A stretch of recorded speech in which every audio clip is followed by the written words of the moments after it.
So I want to talk a second about race, racism, and that kind of thing, and how Crosswalk thinks about that. First, we need to just appreciate some historical fact. First, race, period, is a man-made, quite literally, man-made construct. The only race that's out there is the human race. But menfolk, probably ones who looked more like me than not, decided that maybe it was a great idea to categorize people into different races to differentiate and to other, which gave them the right to treat other people less favorably. And that is just all kinds of wrong. And we fully recognize that at Crosswalk. Our history as a country is not pretty when it comes to race. We have these aspirational documents in our founding documents that talk about equality, but we're a long way from getting there. We've come a long way, but from the get-go in our country, it has been one hot mess, and I think everybody can agree with that. Here's the deal. Biblically, Jesus and his followers, they were so ahead of the game on this. I mean, they were saying stuff. Jesus himself was crossing lines, talking to people and welcoming people that he should not have been welcoming, and treating them with dignity and respect, even if they were from a different religion, culture, ethnicity. It's remarkable. And he figured this out 2,000 years ago.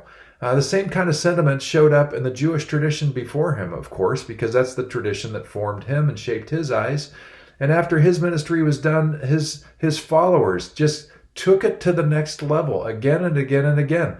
The Apostle Paul, you can read about him. He says, there is no slave or free, Jew or Greek, male or female. I mean, that's what he was saying. I mean, that is so radical for his day. Wouldn't it be wonderful if we could figure that out? So we're trying to do that at Crosswalk. We're trying to just speak very plainly about the fact that we are all created equal and under the eyes of God. We all are breathed the same breath of the Spirit of God.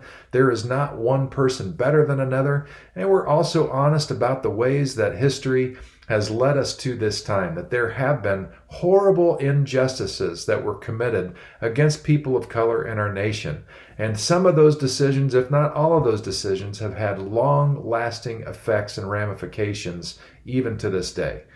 The more we find out about those, the more we can address them and correct them so that we can actually live into the aspirational statements of our founding documents, which reportedly are based in Christian tradition.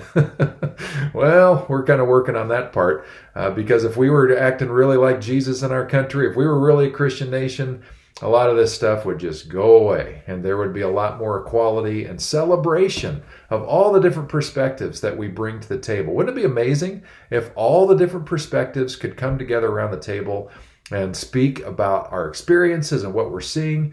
Tell you what, man, you get that kind of horsepower around a table, we can do anything together. We can solve any problems. That's what we're trying to do at Crosswalk. We are diverse in a lot of ways. In terms of ethnic diversity, we're working on that. We do represent diversity in our community. But Napa's kind of a tough nut to crack, and we're working on it. And we welcome with open arms people who don't look like me because we want those voices and we want to hear those perspectives so that we can grow together in this thing called faith. So anyway, I hope this gives you just a little flavor. I'd love to talk more about this with you if you'd like, over a cup of coffee or something. I love doing that stuff. So anyway, thanks for watching the video, and I hope to talk to you soon.